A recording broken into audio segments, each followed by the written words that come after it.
감사합니다. 오늘 저 강연의 제목을 민주주의에 숨겨진 비밀로 잡았습니다. 저 제목을 잡은 이유는 우리나라 현재 얼마나 이념의 혼돈 상태에 있는지 잘 아실 겁니다. 이런 것이 전부 우리가 민주주의가 무슨 뜻인지 몰라서, 또 저들이 사용하는 용어 혼란 전술, 민주주의라는 말을 어떻게 쓰는지를 우리가 제대로 이해를 못 해가지고 이렇게 속수무책으로 무방비 상태로 당하고 있다라는 것을 좀 말씀드리기 위해서 제목을 이렇게 잡았습니다. 2000년부터 2009년까지 민주화운동 관련자 명예회복 및 보상에 관한 법률에 의해서 민보상위라는 게 생겼습니다. 9년 동안에 721명에 대해서 한 1,000억 원 정도를 지급을 했습니다. 보상금으로. 그런데 그 민주화운동 유공자, 민주화운동 관련자로 이를테면은 제명된 사람들이 어떤 사람들이냐면은 난민전, 산호맹 이런 건 아시죠? 이게 법원에서 반국가단체로 다 인정이 된 단체들입니다. 이 반국가단체 구성원들, 이적단체 구성원들, 또 동일대 사태 관련자들, 경찰관을 7명이나 불태워 죽인 동일대 사태 관련자들, 이런 사람들을 전부 민주화운동 유공자로 지금 인정을 해가지고 1,000억 원 이상을 퍼줬습니다. 시간이 많지 않기 때문에 최대한 생략을 하고, 그리고 박관용 의장님께서 연구를 많이 하셨지만 작년에 민주당에서 냈던 헌법 개정안을 보면은 자유민주주의에서 자유를 빼고 그냥 민주주의로 하자고 했습니다. 그러면 일반인들은 민주주의가 자유민주주의지 자유가 있으나 없으나 민주주의인 건 마찬가지 아니냐, 이렇게 이제 생각하기가 쉬운데, 그게 이제 어떤 문제가 있는지 이런 것들을 중심으로 좀 말씀을 드리도록 하겠습니다. 기본적으로 우선 요약을 해서 말씀드리면은 이렇게 혼동이 생기게 된 기본적인 이유는 이 공산주의자들의 이게 용어 혼란 전술에 걸려서 그렇습니다. 원래 공산주의는 경제적으로도 공산주의고 정치적으로도 공산주의입니다. 그런데 이 자유민주주의는 정치적으로는 자유민주주의지만 경제적으로는 자본주의입니다. 자본주의. 그래서 이 공산주의자들이 이 자유민주 체제를 공격할 때 이 자본주의를 공격하기는 참 쉽습니다. 이 용어를 옛날에 그런 용어가 어떤 의미를 가지는지 이런 거를 생각을 못하고 이름을 지었는지 몰라도, 자본주의라고 그러면은 이 주체사상이나 이런 거에 비해 가지고 괜히 인간을 무시하는 것 같은 그런 생각이 들지 않습니까? 그러니까 자본주의를 공격할 때는 공산주의라는 말로 얼마든지 공격이 가능합니다. 그런데 이 민주주의에 대해서는 우리나라가 왕정, 군주제 이런 거 거치면서, 아니 우리나라가 아니고 전 세계가 이렇게 인류 문화가 발전하면서 이제 마지막 제도가 민주주의 아닙니까? 그래서 민주주의에 대해서는 국민들이 지지하는 것이, 우리가 공산주의자를 그냥 본질적으로 싫어하듯이 민주주의 그러면 이건 좋은 제도라는 거는 대부분의 세계 인류에서 다 인식을 하고 있는 내용 아닙니까? 그러니까 이 민주주의에 대해서는 공산주의라는 용어로 대응하기가 어렵습니다. 그래서 이 사람들이 생각해낸 것이 공산주의인데 우리도 민주주의다. 그게 무슨 소리냐? 우리는 프롤레타리아 민주주의다. 이게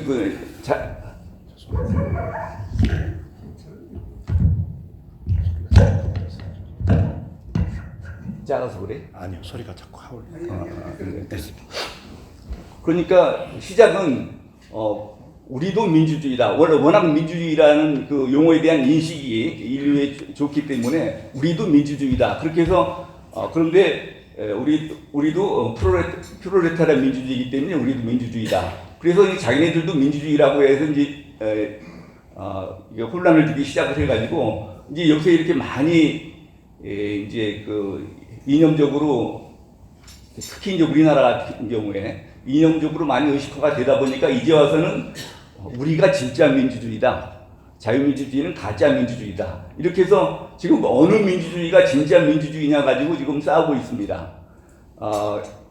결론적으로 말씀드려서 지금 내년에 헌법 개정을 해서 자유민주주의에서 민주주의를 빼겠다라는 거는 이 자유민주주의는 가짜 민주주의고 지네들 민주주의가 진짜 민주주의다. 프롤레타리아 민주주의가 진짜 민주주의다. 그래서 지금 자신을 가지고 저 민주주의 자유를 빼는 저 헌법 개정을 낸 겁니다.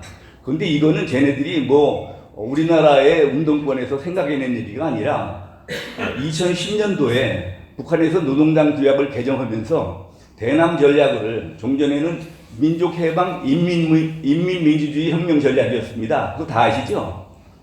그런데 그거를 용어를 바꿨습니다. 노동당 규약에서 민족해방 민주주의 혁명 전략으로 바꿨습니다. 그러니까 인민을 뺐어요. 왜냐하면은 인민민주주의 그러면 우리나라 사람들은 당연히 저거는 북한 제도다 해가지고 거부감이 생깁니다. 그래서 우리나라 특히 이제 대남 우리 그 남쪽 사람들한테 대한민국 사람들한테 거부감을 주지 않기 위해서 북한에서 대남 적화 전략을 민족해방 그냥 민주주의 혁명 전략으로 바꿨습니다. 그런데 그거는 민주주의는 바로 인민민주주의고 인민민주주의는 바로 그게 진짜 민주주의다 이런 뜻에서 바꾼 겁니다. 그래서 이제 우선 뭐 결론 부분은 간단하게 말씀을 드렸고 그 과정을 좀 이해하기 쉽게 좀 말씀을 드리도록 하겠습니다. 저 사람들이 아까 말씀드린 것처럼 이렇게 특히 대한민국의 국민들을 의식화시키기 위해서 혼란시키기 위해서 이렇게 용어를 무슨 뭐 인민민주주의, 공산주의라는 말을 쓰는 대신에 인민민주주의다, 민중민주주의다, 진보적 민주주의다, 뭐 그리고 주체사상이다, 뭐 또 특히 전교조 같은 데서는 참교육이라든지 이런 이제 용어들을 많이 혼란시켜서 쓰고 있습니다. 이런 것들을 통틀어서 좌경 이념이라고 그러면 되겠습니다. 그럼 이런 이게 다 이제 공산주의의 아류고 변형된 공산주의인데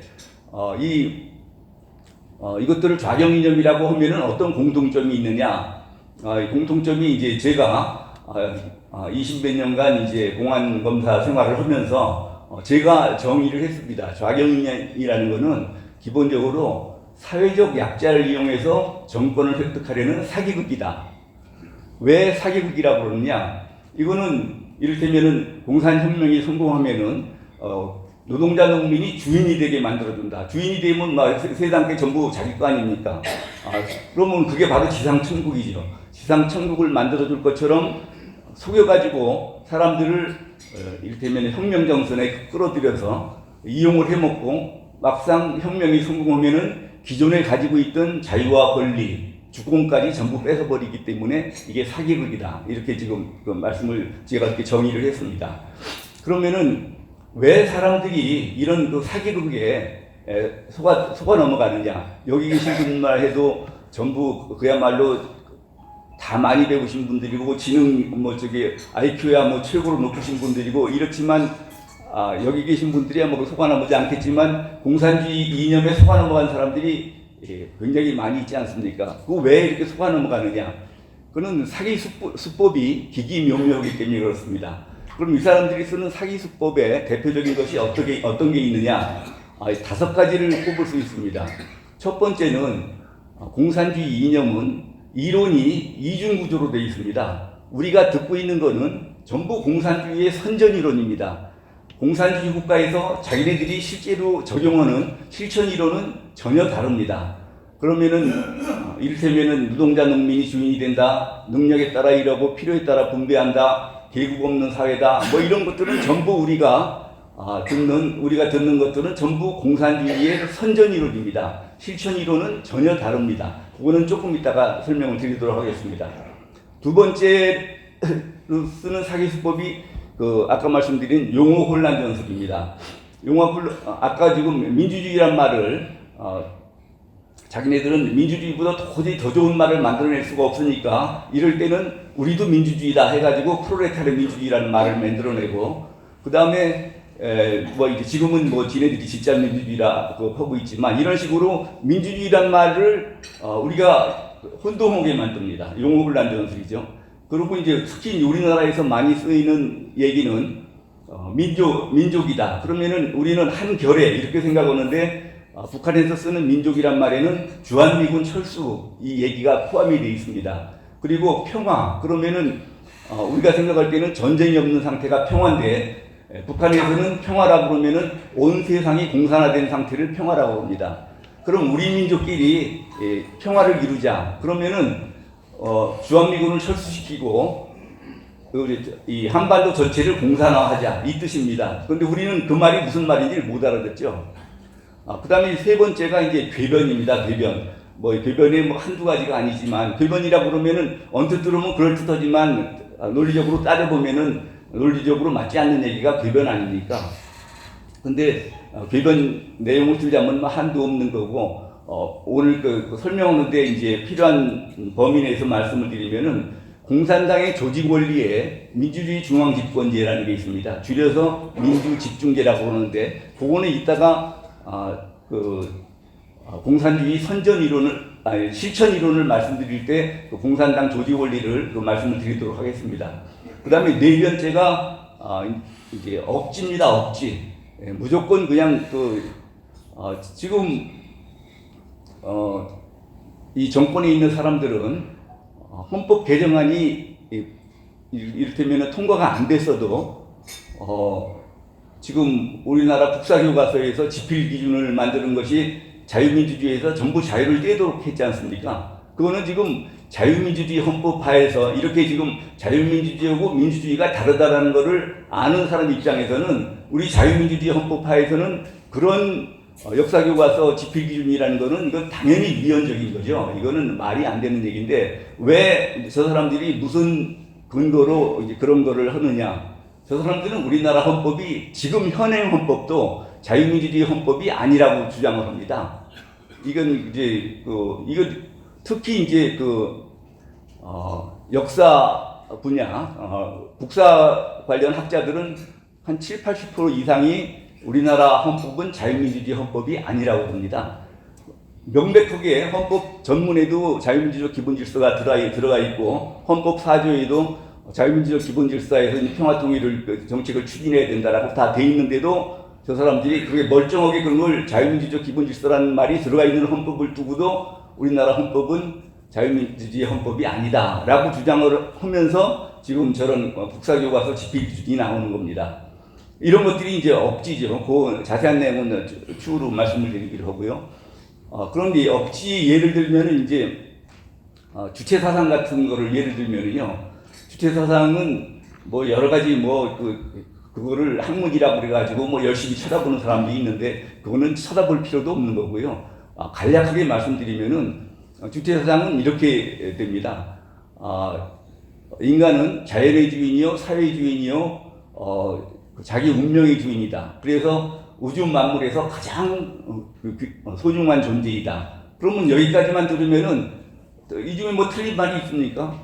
특히 이제 우리나라 사람들 가슴에 확 와닿는 이유는 이거는 우리 민족의 전통 사상인 인내천 사상의 표현입니다. 그러니까 우리는 다 알고 있던 얘기를 들으니까 저게 주체 사상은 진리다 이렇게 생각하는데 그 다음에 2단계로 가면은 어떻게 하냐면은 도대체 인간은 왜 존재하고 사람은 왜 사느냐 이런 명제를 내걸고 뭐라고 거기다가 답을 하느냐면은 인간은 혁명을 위해서 존재하고 혁명을 위해서 산다 이렇게 정의를 내립니다.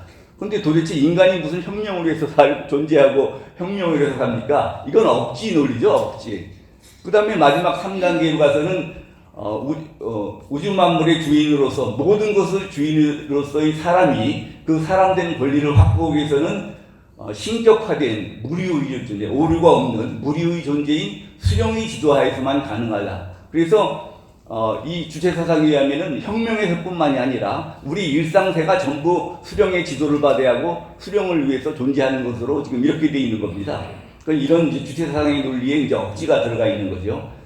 그다음에 답은 5번째가 이제 잘 아시는 반복 선전입니다. 그건 처음에는 말도 안 되는 얘기다. 김현희가 이게 지금 안기부에서 조작한 거다. 8582 사건.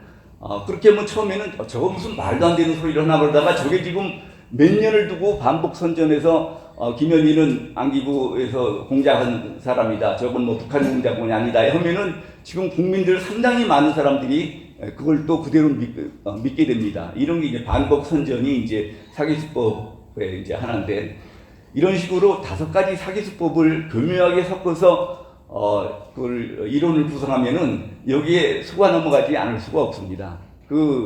이거는 무슨 뭐 지능이 높거나 학력이 많거나 이래가지고 해결되는 문제가 아닙니다. 그러면 어떻게 해야 이게 속아 넘어가지 않을 수 있느냐? 이념 교육을 받아야 됩니다. 제대로 된 이념 교육을 받아야 되는데, 대개 여기 계신 분들이 저보다 이제 선배님들 같은데, 저희 때는 이념 교육을 제대로 받아보지를 못했습니다. 그런데 우리나라는 남북이 이념 때문에 갈라져 있는 거 아닙니까? 남북이 경쟁을 하는데 우리가 왜 대한민국에서 살아야 되고 대한민국을 지켜야 되는지 이렇게 하려고 그러면은 왜 우리 자유민주주의가 공산주의보다 나은지, 공산주의는 뭐가 잘못됐는지 이걸 제대로 가르쳐야 이게 지금 국가의 충성도 할 수 있고, 그렇지. 아니 북한이 정통성이 있다, 남한에는 정통성이 없다. 그러면 대한민국을 지키려고 우리가 싸울 이유가 뭐가 있습니까?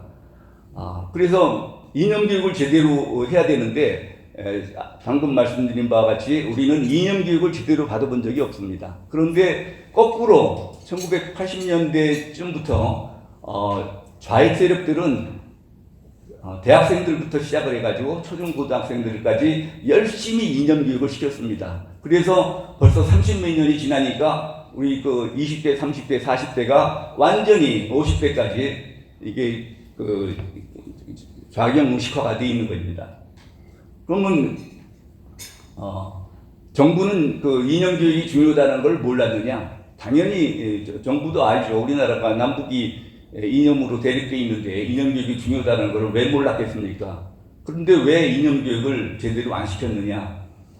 이념 교육을 시키려고 했었죠. 그런데 안 된 이유가 크게 말씀드려서 여러 가지 이유가 있겠지만 크게 말씀드려서 2가지가 있습니다. 하나는 전전 세대는 우리가 전쟁을 겪으면서 공산주의가 뭔지, 공산주의자들이 어떤 놈들인지를 몸으로 느꼈습니다. 이론으로 알기 전에 이 공산주의자라는 게 진짜로 이게 인간으로 되먹지 못한 놈들이고, 공산주의는 진짜로 있는 거 다 뺏어가기나 하지 하나 도움이 안 되는 거, 이런 것들을 다 알게 됐습니다. 그러니까 전전 세대들에 대해서는 공산주의가 왜 나쁘다고 설명할 필요가 없습니다. 공산주의자 하면 이거는 무조건 나쁜 놈들이라고 하고 치를 떨으니까, 그런 이제 전전 세대에 대해서는 교육할 그런 필요가 별로 없었다라는 거, 말 안 해도 다 알으니까. 그 다음에 제일 중요한 것이 2번째가 이 공산주의 이념을 제대로, 공산주의 이념이 왜 나쁜 건지, 왜 허구적인 것인지 이거를 설명할 만한 강사가 없는 겁니다. 강사가. 우리도 중고등학교 도덕시간, 윤리시간 이럴 때 이념 교육을 받긴 받았죠. 그런데 이념 교육을 하라 그러면은 무슨 자본론을 가르친다든지 유물사관을 가르친다든지 노동가치서를 가르친다든지 이렇게 가르치는 거는 다 공산주의 선전 이론들입니다. 이건 공산주의가 이렇게 좋다고 가르치니까 그게 이념 교육이 아니죠. 그런 거는 공산주의 선전이 되는 거죠. 그러니까 이것이 공산주의 북한을 찬양 고모 동조한 거 아니냐 해가지고 되려 강사가 국가반포 위반이나 방공포 위반으로 처벌되고, 그러니까 아예 이거를 공산주의 이념을 건드릴 생각을 안 한 거죠. 그런데 이승만 대통령 같은 경우는 워낙 훌륭하신 분이니까 1900년대 초반에 벌써 이 공산주의는 포열자와 같이 이게 상종할 제도가 아니다, 이렇게 간파를 하셨는데, 이분은 공산주의의 선전 이론에 의하더라도 저건 인간 본성에 반하는 제도이기 때문에 이건 성공할 수가 없고 국민을 행복하게 할 수가 없다, 이거를 깨우쳐서 하지만 일반 사람들은 그런 식으로 이승만 대통령 같은 그런 지능을 갖추기를 다 기대할 수는 없습니다. 그런데 그러면 지금은 어떠냐? 지금은 다행히 공산주의 이념의 허구성을 이제 간파한 그런 이론이 생겼습니다. 여러분들도 잘 아시는 바와 같이 70년대에 명지대학교의 윤원구 교수님이라고 계셨습니다. 많이들 아시죠? 모르시나요? 이 윤원구 교수님이 아주 그냥 철저한 그 공산주의자였습니다. 그래서 공산주의 이제 강의도 많이 하시고, 그런데 이분이 1970년대 후반에 들어가면서 이게 자기가 가지고 있는 신념에 그 회의를 느끼게 됐어요. 왜 회의를 느꼈느냐? 1970년대 자기는 공산주의가 가장 이상적인 제도고 좋은 제도라고 생각해서 그거를 강의하고 신념으로 믿고 살아왔는데 1970년대 후반에 가니까 이게 그 전 세계의 공산주의 국가들이 전부 수령 1인 독재 체제가 돼 있는 거예요. 소련이 그렇지, 중공이 그렇지, 쿠바, 뭐 북한, 뭐 동구 어느 공산주의 국가도 빠지지 않고 전부 수령 1인 독재 체제가 돼 있는 거예요. 근데 우리나라 사람들은 이런 경우를 뭐라고 생각을 하냐면은 그거는 공산주의가 이론은 좋은데 현실이 그게 미치지 못해가지고 그래서 저런 결과가 나타나는 거다. 그런데 이분은 공산주의 이론에 그 통달하신 분이기 때문에 그런 거에 이제 속아 넘어가지는 않는 거예요.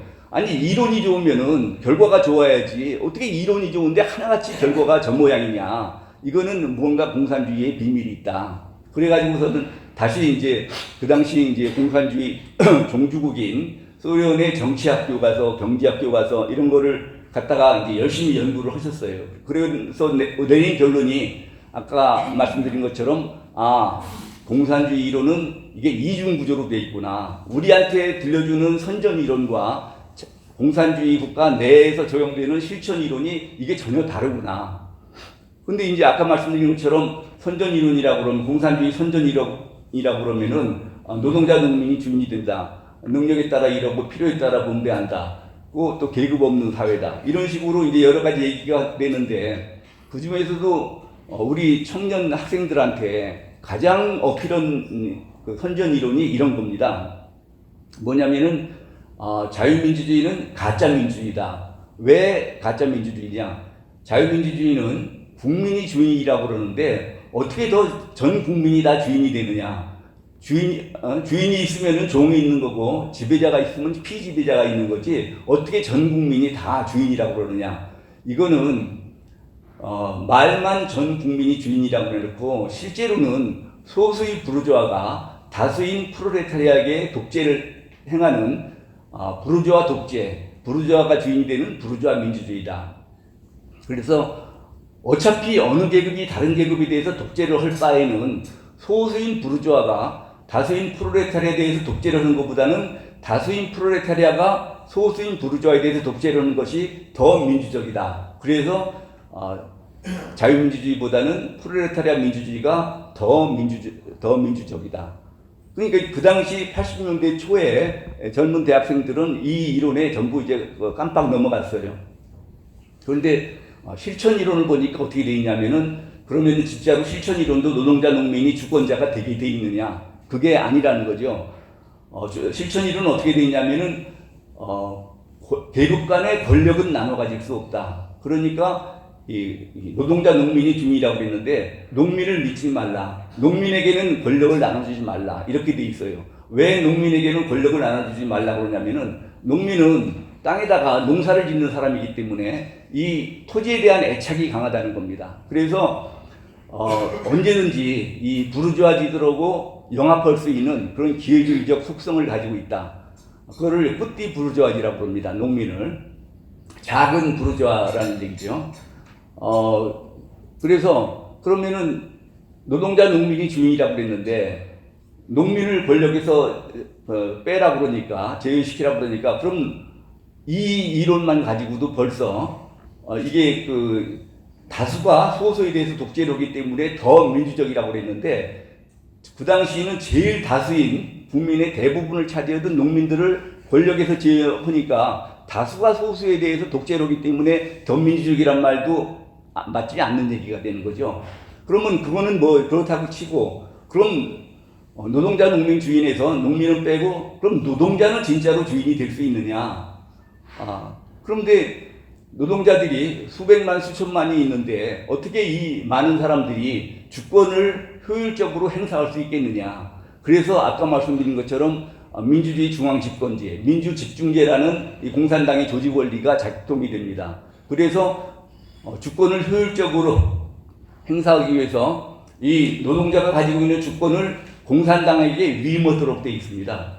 그러면은 주권을 공산당한테 주어버리면은 이제는 노동자들은 주권자가 아닙니다. 공산당이 주권자가 되는 거죠.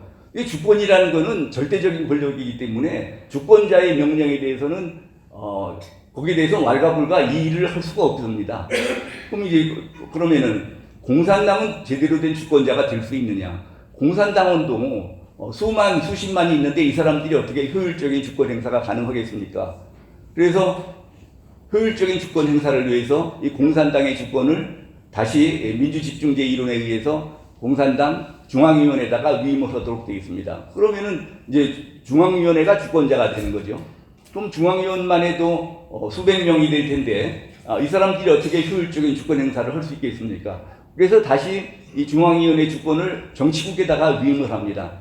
정치국원도 이제 수십 명이 되는데 이 수십 명이 어떻게 효율적인 주권 행사를 할 수 있겠습니까? 그래서 다시 민주집중제에서 이 수령에게 주권을 위임하게 됩니다. 그러면은 공산주의 국가는 많은 노동자 농민의 주권, 노동자 농민이 주인이 된다. 노동자 농민의 주권을 얘기했는데 이렇게 실천 이론에 민주집중제 이론에서 끝까지 가보면은 수령 1인만 주권자가 되는 겁니다.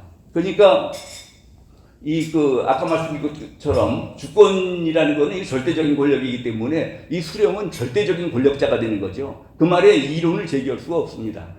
그러니까 공산주의는 이론은 좋은데 현실에 그에 미치지 못해서 수령 1인 독재가 되는 게 아니라 실천 이론 자체가 수령 1인만이 주권자가 될 수 있고 그래서 수령 1인 독재가 될 수밖에 없게 돼 있다는 얘기입니다. 그러니까 그러면은 우리나라 젊은 사람들이 1980년대 초에 어떻게 그렇게 쉽게 이렇게 공산주의 이론에 쉽게 그렇게 넘어갔느냐? 그거는 그 당시에 대학생들이 12.12 5.18을 겪으면서 군사정부에 대해서 엄청난 거부감을 가지고 있었습니다. 그런데 거기다가 대통령 선거 방법이 간접선거로 통일주체 국민회의에서 이를테면 체육관 선거라고 그러는 그런 간접선거가 되니까 이런 상태에서는 평화적인 정권교체라는 건 불가능한 거 아니냐. 그러니까 군사정부에 대한 엄청난 거부감, 거기다가 이 평화적 정권교체가 불가능하다는 그런 좌절감, 이런 것 때문에 이 학생들이 그야말로 참 멘탈 붕괴 상태에 있다가 이 무렵에 이제 좌익 세력들이 접근을 하는 겁니다. 이렇게 불만이 많은 사람들한테. 그래서 너희들 말이 맞다. 이 현 상태에서는 평화적 정권 교체가 불가능하다. 그러면 어떻게 하면 평화적 정권 교체가 가능하냐? 이 공산혁명에 의하는 수밖에 없다.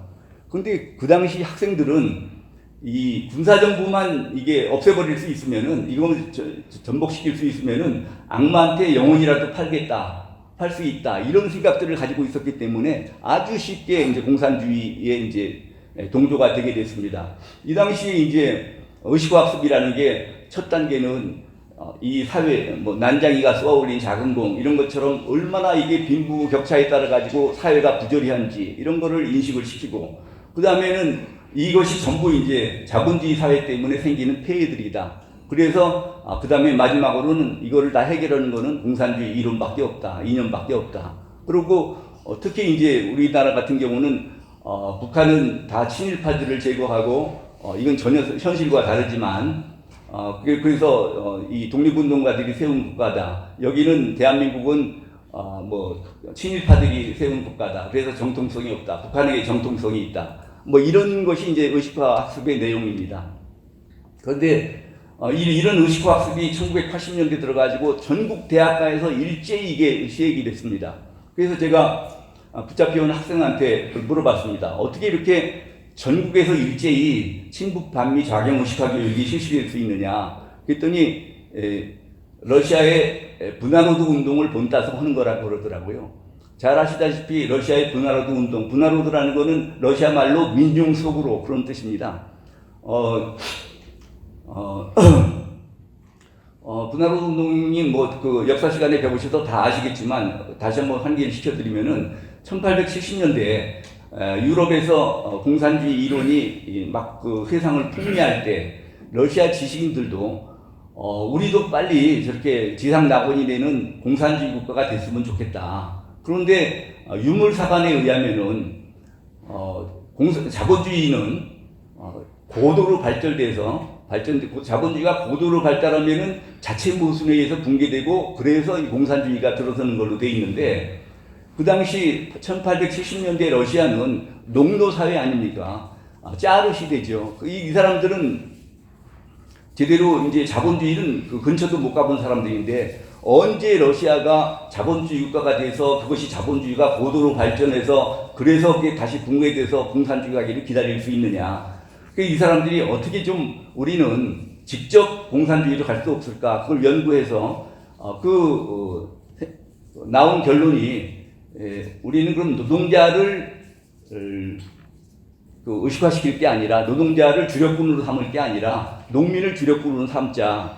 그래서 그 당시에 지식인 1000여 명이 러시아 각지의 농촌으로 흩어져 가지고 농민들을 상대로 의식화 학습을 했습니다. 물론 이것은 반란 모의죠. 역적 모의죠. 그러니까 그 당시 지식인들이 대부분 붙잡혀서 처형되고 그러고 말았지만 그때 농민들한테 뿌려놓은 그 의식화가 40년쯤 후에 1917년에 결실을 맺어서 러시아 볼셰비키 혁명이 성공하게 됐습니다. 제가 그 내용을 듣고 보니까 러시아는 그야말로 자본주의 불모지대에서 이렇게 농민 의식화 학습만 가지고 이게 공산혁명이 성공했는데 우리나라는 1980년대 되면은 천민 자본주의 비슷하게 자본주의에 이렇게 모순이 많이 노정되어 있는 상태였거든요. 부익부, 빈익빈, 사회 불만 이런 게 있는 많은 상태였는데 그 당시 제가 잠깐 계산해봐도 그 당시는 의식학습이 이제 1학년, 2학년 되면은 한 또 10명쯤 모아가지고 의식학습 시키고 또 한 학년 올라가면은 또 각자가 중심이 돼가지고 한 10명씩 모아가지고 의식학습 시키고 이러는데 1980년에 이제 한 명이 시작을 해도 1년에 10배씩 늘어나면은 10에 6승하면은 100만 아닙니까? 6년만 지나면은 우리 100만 학도들이 전부 의식화되고 이러면은 이거 우리나라가 과연 공산화를 안 되고 버틸 수 있겠느냐, 그 모골이 송연해지는 느낌을 받았습니다. 그런데 문제가 더 심각한 거는 그 뒤에 제가 이제 공안을 전문으로 하면서 북한에서 나온 책자들을 이제 볼 기회들이 있었습니다. 북한에서 대남 전략 전술을 총 집대성한 책이 주체 사상에 기초한 남조선 혁명과 조국 통일 이론이라는 책이 있습니다. 1975년에 나온 건데 그걸 보니까 그 안에 이미 김일성이가 남조선 인민들을 의식화시키라고 지시가 있습니다. 김일성 교시가 있습니다. 그 김일성 교시에 따라서 이 대한민국 대학생들을 상대로 의식화학습이 시작이 된 건데 그 학생들은 저를 속이느라고 자연 발생적으로 이렇게 분화로드 운동을 본따서 한 것처럼 이제 속였던 거죠. 그래서 이제 그렇게 이제 전국의 대학생들이 일제히 의식화가 되게 됐는데 1981년에 가을에 불임 사건이라는 게 생겨납니다. 제가 그 당시 부산에서 이제 공안부 검사를 하고 있었는데 불임 사건은 잘 아시다시피 림자가 붙는 거는 의식화학습 사건이라는 겁니다. 림자, 항림 사건, 불임 사건, 무림 사건은 전부 의식화학습 사건이라는 겁니다. 지금 영화를 보면은 불임 사건은 독서 클럽이었는데 그냥 순수하게 독서만 하는 학생들 클럽이었는데 그걸 무지막지하게 가서 공문하고 그래가지고 이거를 공산주의 운동으로 만들었다 이렇게 지금 변호인 같은 영화에서는 그렇게 주장하고 좌익세력들은 그렇게 주장하고 있는데 어느 나라 공안검사가 그런 엉터리 짓을 하겠습니까? 그건 말도 안 되는 얘기고요. 저는 사실은 불임 사건의 주임검사가 아닙니다. 주임검사는 최병국 의원이 주임검사입니다. 그 당시 공안부의 수석검사여서 큰 사건이기 때문에 최병국 검사가 그걸 맡았고, 근데 4차에 걸쳐서 22명이 구속되는 큰 사건이었습니다. 그래서 최병국 검사님 혼자서 수사를 할 수 없기 때문에 공안부 검사였던 저도 그 수사 지원을 한 겁니다. 그러니까 제가 밖에 나와서 불임 사건을 제가 수사했다라고 말을 안 하면은 사람들은 제가 불임 사건 수사검사한 거를 모릅니다. 근데 왜 사람들이 제가 불임 사건 수사검사인 줄 알게 됐느냐? 노무현 대통령이 돼가지고 노무현 대통령은 불임 사건을 처음으로 이제 그 일반 사건 하다가 이 공안 사건을 처음 무료 변론을 하면서 이것 때문에 인권을 알고 사회를 알고 정치를 알고 그래서 노무현 대통령을 대통령으로 만들어준 사건이라고 그래가지고 그 친노 세력 간에는 이게 불임 사건이 굉장히 신성시되는 사건입니다. 그러니까 지금 그 과정에 문재인도 불임 사건을 무료 변론했다라고 끼어들다가 이번 저하고 이제 그 소송이 벌어지게 된 건데요. 그 노무현이 대통령 돼가지고 뭐 불임 사건이 엄청나게 민주화 운동이었던 걸로 치장을 하고 자기가 인권 운동하고 민주화 운동 했던 것처럼 해서 제가 아니다 그거는 공산주의 운동이지 민주화 운동이 아니다 이렇게 하니까 이제 저한테 공격이 집중되고 또 저를 거기에 대해 반박하고 이렇게 하다 보니까 제가 불임 사건 주인검사처럼 됐는데 사실은 제가 이제 주인검사가 아니죠. 그런데 왜 제가 그 불임 사건이 공산주의 운동이건 뭐 기록 보면 다 명백하고 그렇지만 특히 제가 개인적으로 이게 이제 불임 사건이 공산주의 운동인 게 틀림없다고 이제 믿게 된 이유는 제가 처음에 그 당시는 저는 이제 공안에 대해서 이제 이념에 대해서 별 공부가 안 돼 있는 상태였기 때문에 도대체 학생들이 뭐를 하자고 이렇게 하는 건지 좀 알기 위해서 그 사건의 일피의자, 이 주범을 일피의자라고 합니다. 이상록이라는 사람인데 미리 불러가지고 제가 좀 물어봤습니다. 도대체 학생들이 왜 이런 짓을 하느냐? 그랬더니 저를 보고 한심을 다듯이 쳐다보더니 검사님은 역사의 발전법칙도 모르십니까? 그래서 그게 무슨 소리냐? 그러니까 역사란 것들은 생산력과 생산관계의 모순관계에서 발전되어나가는 것인데 그래서 원시 공산사회부터 시작해서 고대 노예사회, 중세 봉건사회, 근대 자본주의 사회를 거쳐서 공산주의 사회로 가게 되어 있는 겁니다. 역사가 바뀌면은 주역도 바뀌는 법이고 지금 이제 곧 공산주의 사회가 될 텐데 지금은 우리가 검사님한테 조사를 받고 있지만 곧 도래하는 공산주의 사회에서는 제가 검사님을 심판하게 될 겁니다. 그래서 그러니까 이게 지금 고문에서 나올 수 있는 얘기입니까? 고문에서 뭐 이거 자백을 받았다고 그러는데 고문에서 자백한 사람이 이런 얘기를 뭐 들어 저한테 합니까? 그래서 제가 뭐 그냥 유물사관을 얘기한 건데 저는 유물사관을 공부를 안 했어도 이론상 문제가 있지 않느냐. 그렇게 역사가 그렇게 공식적으로 발전하는 거라 그러면은 그럼 공산주의 사회인들 왜 모순이 없겠느냐? 그럼 공산주의 다음 사회는 어떤 사회가 되겠느냐? 그랬더니 이 친구가 벌컥 화를 내면서 아직 공산주의 사회도 완전히 도래되지 않았는데 그 다음 사회를 논하는 것은 이거는 언어의 유의 아닙니까? 저를 가지고 장난하지 마십시오. 그러더라고요. 나도 자네들하고 말장난할 생각 없고 근데 솔직히 말하면은 나는 공산주의 사회가 되면은 살고 싶은 생각도 없는 사람이지만 어쩔 수 없이 내가 살아있게 된다 그러면은 자네들 심판을 받아야지 어떻게 했는가. 그렇지만 지금은 자유민주 체제고 나는 자유민주주의를 지켜야 되는 공안검사이기 때문에 자네들을 조사해서 기소할 수밖에 없다. 이렇게까지 얘기를 했기 때문에 이게 무슨 고문에 의해서 하는 얘기라든지 이건 말이 안 되는 얘기죠. 그 뒤에 무죄가 났느냐 안 났느냐는 다 소용없는 얘기입니다.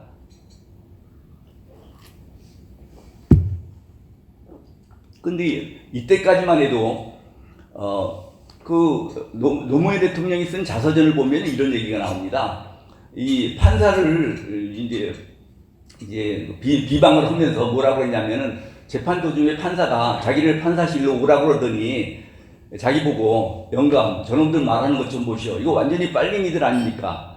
그러니까 판사가 그런 예견을 자기한테 그런 얘기를 할 수 있느냐. 이 판사로서 자격이 없다라는 식으로 이제 책에다가는 써놨는데 판사가 봐도 이거 완전히 하는 말이 완전히 빨갱이 말을 하니까 빨갱이라고 느끼고 기가 막혀서 한 소리인데 그거를 이제 판사가 그런 말을 했다고 이제 비방을 했는데 판사도 그렇게 느꼈고 검사는 제가 그런 경험도 있으니까 당연히 그렇게 느끼고 이때까지만 해도 이 사람들이 자기가 공산주의자다라고 주장하는 데 대해서 전혀 거리낌이 없었습니다. 왜 거리낌이 없었느냐? 이게 지금 의식학습을 받으면서 조금 알게 된 공산주의 이론을 가지고 옆에 사람한테 얘기를 해보니까 아버지가 알기로나 삼촌이 알기로나 선배가 알기로나 완전히 아무도 모르니까 이게 공산주의 이론이라는 게 그야말로 아무것도 아닌 허접 쓰레기 같은 이론인데 아무도 모르니까 자기가 무슨 선각자나 된 줄 알고 이 종교에 귀의하면은 옆에 사람한테 전도도 오고 선교도 하고 싶고 그런 거 아닙니까? 그런 것처럼 자기가 알게 된 이 공산주의 이념을 신념을 딴 사람한테 전파하려고 무지개 그렇게 애를 썼었던데 검사인 저한테도 그렇고 판사한테도 그렇고 다 그랬죠. 그래서 그런데 이때 이렇게 보니까 법정에서 자기가 공산주의자인 것을 밝히니까 이 판결이 불리하게 작용되는 거예요. 그러니까 그 무렵에 이 좌익 세력의 중심부에서 법정 투쟁 지침이라는 게 내려옵니다. 법정 투쟁 지침의 내용은 뭐냐 그러면은 경찰에 붙잡혀도 절대로 자백하지 말아라, 묵비권을 행사하라. 경찰에서 자백했어도 검찰에 가서는 부인해라. 검찰에서 자백했어도 법원에 가서는 또 부인해라. 그리고 특히 제일 중요한 거는 자기가 공산주의자인 거는 절대로 표시하지 말아라. 이제 이런 것이 이제 법정 투쟁 지침입니다. 그래서 불임 사건 이후에는 자기가 공산주의자인 거를 밝히는 좌익 세력이 없어졌어요. 그 다음에는 이 사람들이 그럼 공산주의라는 말을 안 쓰면은 공산주의 이념을 버렸을까요? 안 버리죠. 그 용어 혼란 전술을 쓰는 겁니다. 그 다음에 무슨 말을 쓰느냐? 민중민주주의라는 말을 씁니다. 그런데 이 사람들이 틀림없이 공산주의자하고 똑같은 주장을 하는데 주장은 하는 거는 구호는 민중민주주의란 말이에요. 그래서 야 이거는 북한의 인민민주주의하고 똑같은 거 아니냐, 용어도 비슷하고. 그러면은 아니 용어가 비슷하고 우리를 또 그 공산주의자로 모느냐, 용공 조작을 하려고 그러느냐. 그러니까 저희는 손도 못 대고 이제 그러고 있다가 1985년도에 그거를 알게 되는 계기가 있었습니다. 제가 서울지검 공안부에서 근무를 하고 있는데 고대에서 화염병 시위를 준비하고 있다라는 첩보가 입수됐습니다. 그 당시에는 뭐 시위했다 그러면 다 화염병 날고 쇠파이프 강목 휘두르고 다 그러지 않습니까? 그래서 제가 영장을 받아가지고 경찰서에다가 가서 학생회관을 수색해가지고 시위용품을 압수해야 하라. 그랬더니 경찰이 가가지고 시위용품만 가져온 게 아니라 교지까지, 일보전지라는 교지까지 다 들고 와 버렸어요. 원래는 요새 같았으면은 그거는 목적에 맞지 않는 압수이기 때문에 좀 불법이라고 비난받을 텐데 그 당시에는 뭐 그 정도는 아무 문제가 없었을 때죠.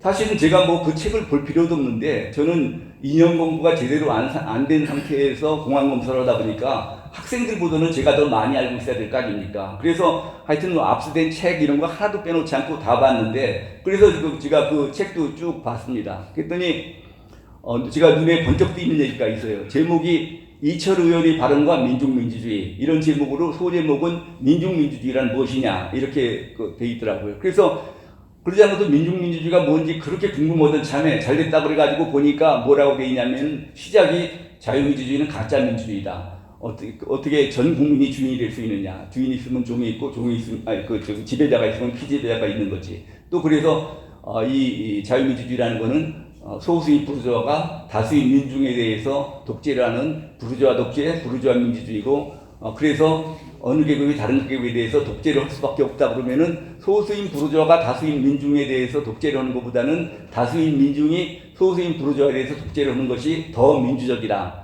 제가 아까 한 얘기이기 때문에 짧게 얘기를 했습니다. 그러니까 이게 아까 공산주의의 그 선전이론에 나오는 얘기하고 똑같은 얘기 아닙니까? 노동자 농민을 민중으로만 바꿔놨지 민중계급이라는 말로만 바꿔놨지 이 내용 구조가 똑같습니다. 그래서 제가 이 민중민주주의는 변형된 공산주의구나. 그래서 제가 제가 노무현 대통령을 민중민주주의라고 그러니까 국회 국정감사할 때 그런 변형된 공산주의란 말이냐. 그래서 제가 그렇다고 대답한 게 바로 이 얘기입니다.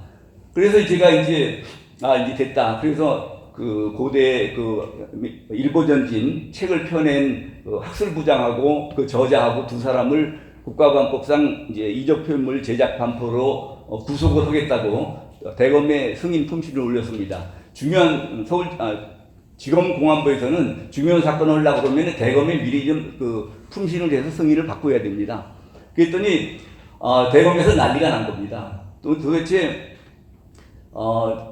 이 국가보안법 위반 사건 같은 거는 경찰이나 안기부, 기무사 이런 그 1차 수사기관에서 입건해서 송치하면은 검찰에서 조사해가지고 기소나 하는 거지, 검찰에서 직접 인지 구속하는 경우는 거의 없었고, 더군다나 일반인도 아니고 고대 학생 2명을 이 국가보안법 위반으로 인지 구속하겠다고 그러니까 대검이 발칵 뒤집힌 거예요. 그래가지고 한번 고영주 검사 올라와 보라고. 그래서 대검에 제가 공안부장실로 불려갔습니다. 그 당시 대검 공안부장님이 최상혁 공안부장님이신데 나중에 법무부 장관도 하셨죠.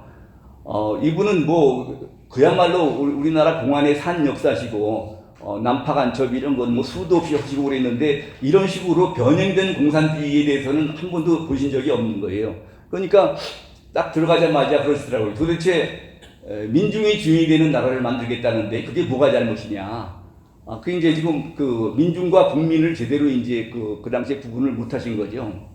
그래서 이제 제가 한참 설명을 해가지고 뭐 하다가 한 2시간쯤 그 토론을 하다가, 아유, 이제 뭐 잘 모르겠는데, 난 모르겠으니까 고검사가 알아서 한번 해보라고. 그래서 이제 간신히 승인을 받고 나와서 그 2사람을 구속 기소해서 그것이 유죄 판결이 확정되면서 그다음부터는 이제 민중민주주의라는 말은 공산주의나 똑같이 이적 이념으로 이제 못 쓰게 됐습니다.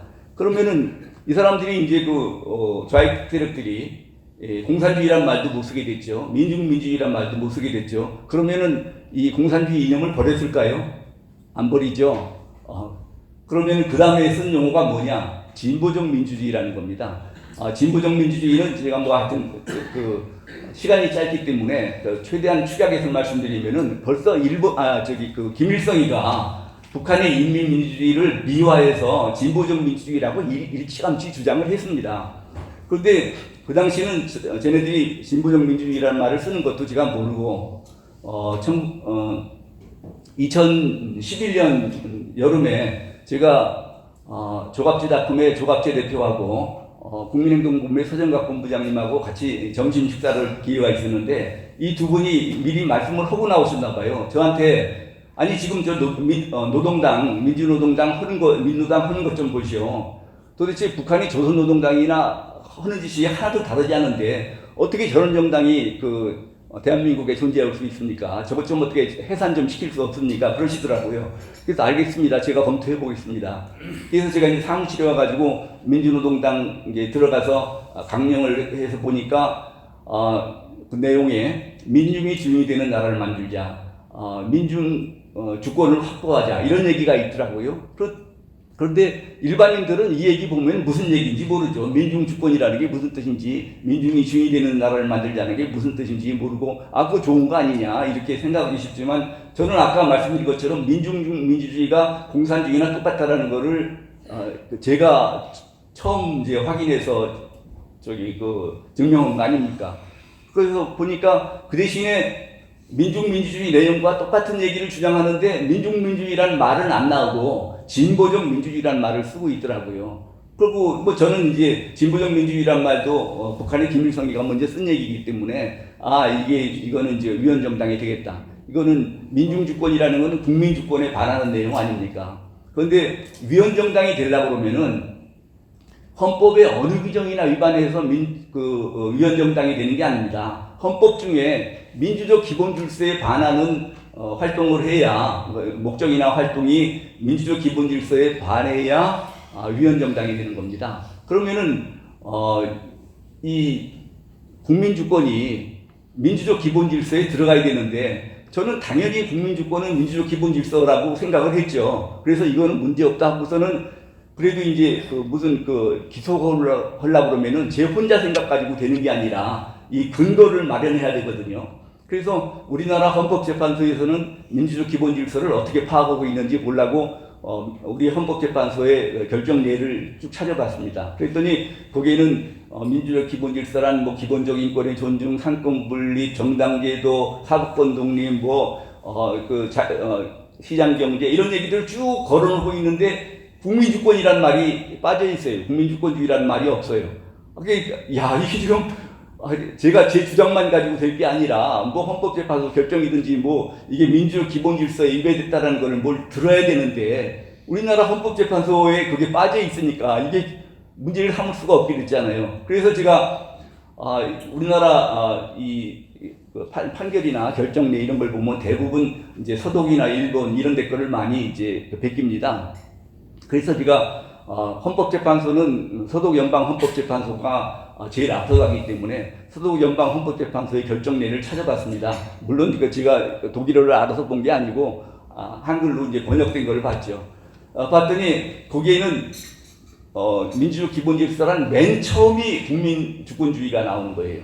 그러니까 국민주권주의가 이 공산주의나 이런 유사 공산주의 이념하고 자유민주주의하고 구별하는 법적인 기준은 국민주권주의를 인정하느냐 안 하느냐입니다. 그런데 이 중요한 국민주권주의를 우리 헌법재판관들은 이게 무슨 뜻인지를 몰라가지고서는 빼먹은 겁니다. 일부러. 국민주권주의는 아무것도 아니니까 다른 것들은 다 그대로 베끼면서 뭐 그 기본적인 인권의 존중 뭐 쭉 다 그거는 그대로 베끼면서 국민주권주의만 빼는 거예요. 이거는 아무 의미가 없다고 생각하는 거예요. 이게 얼마나 중요한 건지를 모르는 거죠. 그래서 어쨌든 간에 저는 서독 연방 헌법재판소에서 이런 게 결정 예를 봤으니까 그래서 제가 이제 민주당에 대해서 민주당이 이제 국민주권주의에 반하고 민주주의 기본질서 중에 국민주권주의에 반하고 자유민주주의에 반하고 자유민주주의 기본질서에 대한 평화통일 원칙에 반하고 이런 걸로 해가지고 민주당이 위헌정당인 근거를 밝혀서 제가 하고 있던 국가정상화 추진위원회하고 국민행동본부 공동명의로 해가지고 법무부에 이제 위헌정당 해산심판 청원을 했습니다. 왜 이제 법무부에 하느냐? 우리가 직접 안 하고 이거는 위헌정당 해산심판은 정부만이 할 수 있게 되어 있습니다. 일반 사회단체는 그런 걸 할 수가 없어요. 그랬더니 민주당 그때 이제 8월쯤에 저희가 그걸 청원을 했는데 그게 소란해지고 그러니까 11월 달쯤 돼가지고 민주당이 뭐 다른 정당 2개 합쳐가지고 통진당으로 바뀌어버렸어요. 그러니까 민주당이 없어져 버린 거죠.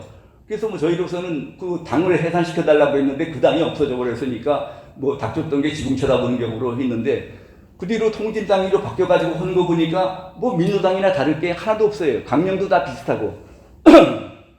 그래서 2012년 5월쯤에 다시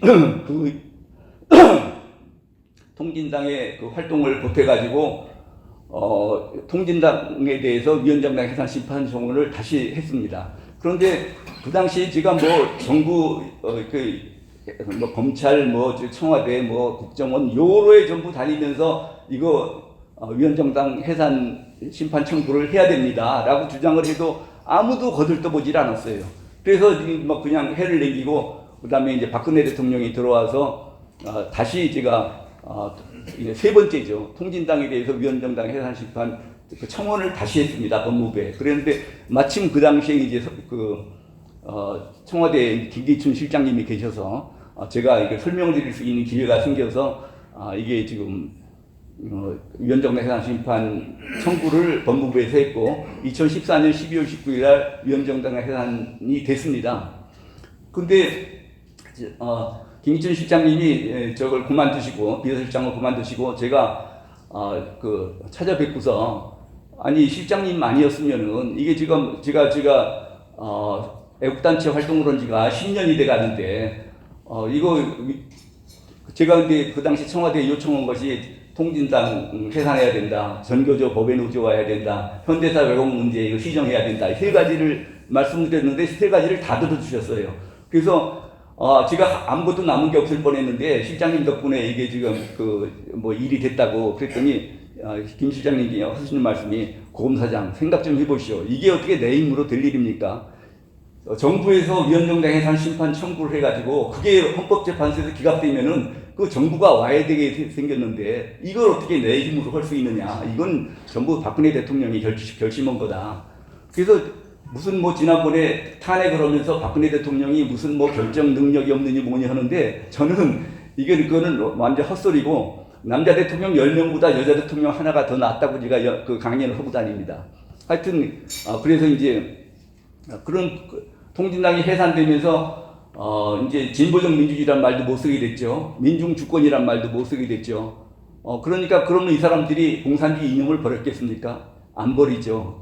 그래서 제가 요 다음에는 무슨 꼼수를 쓰나 하고서는 제가 지켜보고 있었어요. 그랬더니 지난번에 헌법 개정하는데 자유민주주의에서 이제 민주주의 자유를 빼고 그냥 민주주의라고 하지 않습니까? 그러니까 이거는 제가 이제 노동당 규약이 개정된 걸 알기 때문에 북한에서 자신을 가지고 민족해방 인민민주주의 혁명 전략을 민족해방 민주주의 혁명 전략으로 바꿨다고 그랬지 않습니까? 저 사람들 생각은 인민민주주의가 민주주의고 진짜 민주주의고 민주주의면 바로 인민민주주의다 이런 뜻을 가지고 한 겁니다. 그러니까 이 지금 운동권 애들이 청와대에 있는 애들이 자기네들 독자머리로 생각도 아니고 북한에서 하니까 북한에서 진보적 민주주의라고 그러니까 진보적 민주주의 따오고 북한에서 인민민주주의를 그냥 민주주의로 바꾸니까 또 그거 따오고 이렇게 하는 거지 머리 쓰는 사람은 없습니다. 지금 청와대에.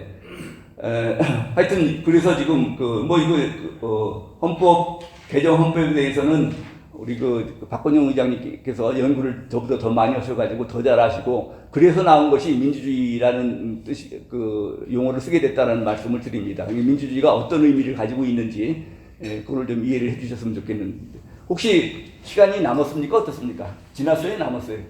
대화 마무리해 주시고 예. 질문 좀 있습니다. 예. 그러면은 제가 사실은 이게 이제 보안 경찰들을 상대로 3시간을 강의를 해야 제가 간신히 제가 이게 좀 제대로 할 수 있게 전달을 해드리겠는데 시간이 짧아서 지금 40분밖에 안 주신다고 그래가지고 하여튼 준마간 상격으로 말씀드렸습니다. 혹시 궁금하신 걸 물어주시면은 질문 하나 있습니다. 예.